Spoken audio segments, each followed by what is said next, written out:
Okay. So we had implemented the profile and be able to create a brand new user, be able to find that user by username, by credentials. So let's focus now on being able to create a being able to update. Perhaps this is I think this is the first name and last name in the profile. So let's do that. Let's see. So let's take a look at the profile component and its template. There's a template. And indeed, this is first name and last name. Perhaps we should add a label here. First name for first name. So let's add an ID here. And do the same thing for this last name over here. ID last. And let's create a label here. Last name for last. Okay, so there it is. So we have first and last. And this update button, I'm not sure if we did implement it, so click update. So, okay, so it looks like we did implement user update. So right now it's going out to update user. So it looks like it's not going out to the server. Right now it looks like it's the old implementation that was updating the local array. Okay, so for now let's put a break. Let's see how it's implemented. So passes user first name, last name. So okay, so it goes out to update user. Here's a user object, and it sends it over to the service. So okay, so this probably was using the synchronous implementation, right, with the array that was hard coded here. Instead, we needed to go out to the server, right? So let's re-implement this. So this .user service, .user service, right? Update service. We're going to pass a user object. That's going to send it out to the server, which is not the current implementation. So that means that it's going to have to subscribe here to a response from the server, and right. So right now it's complaining because the current user service implementation is not going out to the server. So it's saying, hey, the server's you're not going out to the server. So let's re-implement update server user in the service, right? So let's see. There it is. Where's update user? Update. There it is. So right. So it has the old implementation of going out to not going out to the server, right? It's just updating the local array. So let's go out to the server instead. So the URL so the URL is http://localhost 3100 API user, right? We do have to provide the user ID. So commonly in the update user, we would like to pass in the ID. And do we have the ID? Let's see. Do we have this ID? We went out to the server to fetch the user. We went out to the server to subscribe. This user ID. Why are we doing that? This user ID. Oh, we're putting it here. Probably is being used elsewhere in the template. Okay, so the user should have the user ID, right? So this. Okay, so there's the user. And so we can pass. So apparently the user ID is embedded in the user object, right? So we can use user. Oh, maybe it's not declaring user. Do we have an ID there? We do. We do have an ID there. So okay, so we're good. So we can add the user ID at the end here, user._ID, right? So that we can know, right, which user we're updating. Right? We're going to use the URL. It's a constant. And we're going to say this.http.put, and we're going to use URL. We're going to pass in the new user object. We're going to return this as a promise. We're going to take a look at the response from the server.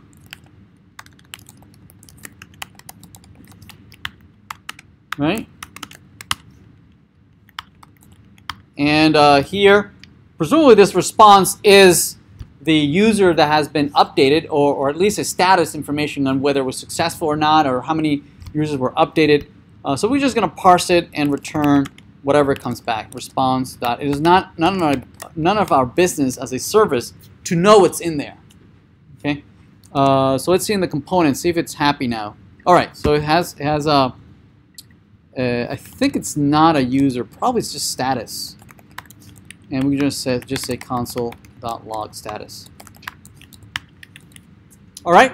When we update the user, we're not going to really do anything. We're going to stay in the same place. We're not going to navigate away. We're going to stay in the same profile. Perhaps we might want to maybe display something to the user saying your profile has been successfully updated or something, right? If we get an OK status. All right. So this is going out to the cloud, to the server. I don't believe we implemented a put on the server side. Let's go out to the server. Let's see if we have that. Did we implement a put? Okay, we didn't implement a put. So let's implement that. Here's a put. And it's going to implement the update user on the server. So update user on the server. So function update user request response. So now we're on the server side, and we're going to retrieve the now update user needs also the ID, user ID, right? So there it is. You'll notice that's a pattern of the URL, API user and the user ID. But that's what we're receiving on the server, right? API user ID. Let's extract the user ID from the parameters request.params.user ID, and also retrieve the new user user. So request.body.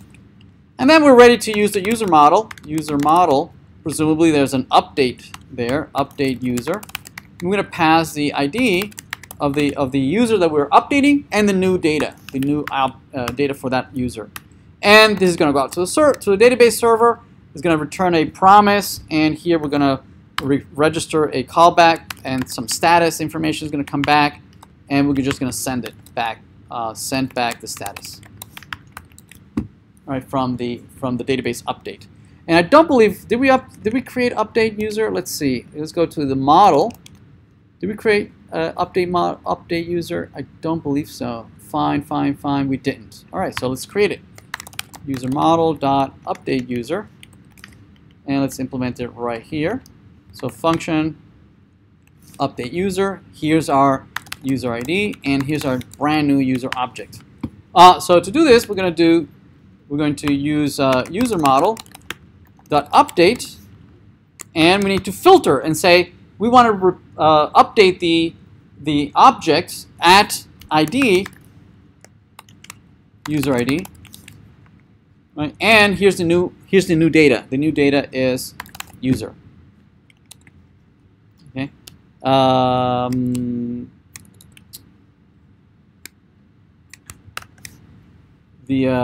Yeah, I think just user. That should work. All right, so let's try that. Let's try the restarting the server, and let's log in as, I think this is R2, Arthur, Dito. Let's put some breakpoints here. Let's put a breakpoint right here in the server. And let's put a breakpoint on the service too. So presumably we're going to come right here. I'm going to respond right there. So let's see. Let's click on update.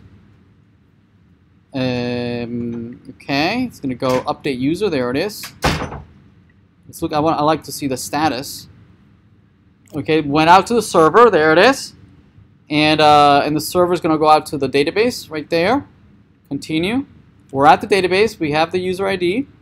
There's the long user ID, there it is, and we have the new data for the user. Okay, that includes, it doesn't have our first name and last name that we added. Somehow we missed that. So let's continue.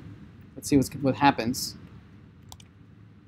Do we get a status information in our console? It looks like we got a bad error here. Put, internal server error. I think maybe this is the wrong syntax. Return user mode. Where is it? Return user mode instead of model. Oh, that would not be good. Okay, let's try it again. Notice that we got an error, and let's see how to handle errors in a minute. Let's restart this. Let's try it again. Arthur. Let's update. Params, let's keep going. User model, let's see. The status is, the status says OK, all right? It says OK equal 1 and n equal 1 and modified 0. So I guess maybe nothing was modified, right? Probably because it was the same username, the same password. There was nothing to change. So let's do an OK here. Let's continue. And it comes back with a status. If we refresh, notice that nothing happened. It was not able to update it. So apparently we never passed in the first name and last name, probably because we never tied it to the model. Probably because of that, right? So let's go to the template. Let's see if we forgot to do that. No, it looks like we do have a username here, first name and last name. Let's see, in the update user, what are we doing in the update user? We would like to see maybe if we're passing here all the data here. Is the user here?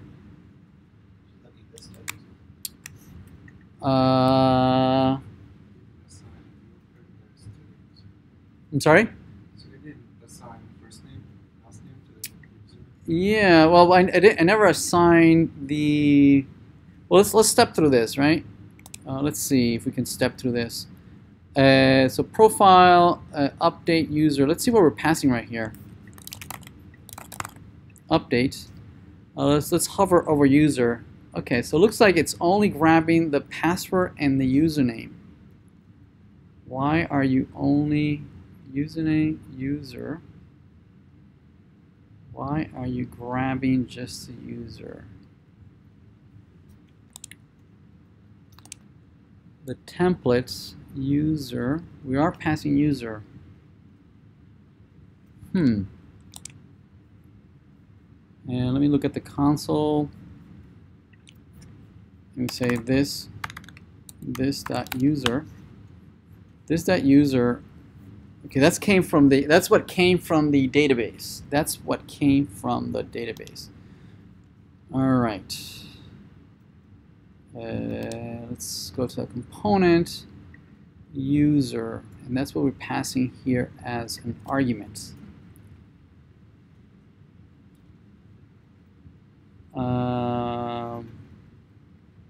User, and user has first name and password, first name and last name. So that matches. First name and last name constructor. User and password. Oh, probably we don't have all the arguments here to instantiate a user name. Oh, let's try that, adding that there. First name, last name, so that we can copy these. First name, and this that last name equals last name.